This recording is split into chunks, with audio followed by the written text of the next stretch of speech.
Welcome back. John Updike is still here, still thanking people, as a matter of fact.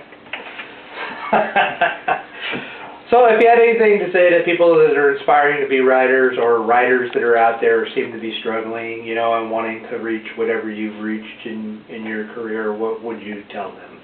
Well, like I said, I love this question because it's just, you know, you got to practice. You got to do what you got to do. I mean, you got to write. You can't just sit there and expect it to come to you.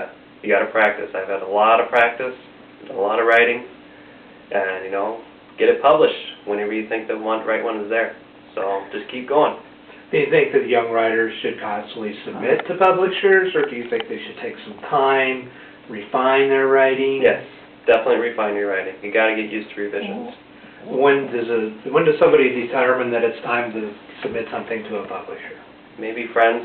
You know, maybe you should give your article, or whatever you want to call it, to friends, short story, whatever it is.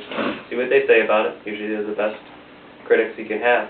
So. Is that how you got around to it? I never really had that back then, but I did have my mom, and she was a great writer, so yeah, I had her. Great, great. Any famous words or quotes that you're known for or that you like?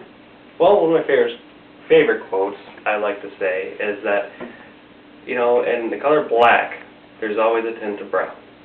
And in white, there's always a tint of brown too, if you look hard enough. Very deep. It is. I have to think about that one. It took me a while to figure that one out. I'm sure. I can understand why it would be a favorite. I even made it up. Can you believe that? You made it up? Yeah, I made it up, and I couldn't figure it out when I first said it. That's pretty good. Is if you come up with this quote and a statement like that, but you're not even sure what your own quote or statement is. Yeah, I know. I gotta work on that. Could it be why it hasn't really gotten out there and caught on? It's because you. It's on Wikipedia. It is on Yes, Wikipedia? yes. Oh, okay. Well, that's good. You know, that's a start, Wikipedia. Yeah.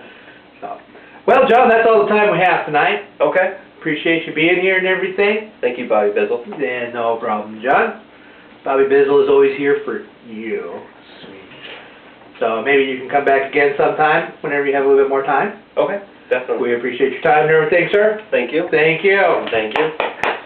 Thank you for joining us on the show tonight, and tomorrow we'll be covering Mr. John's book, The Chicken That Ran from the Crater.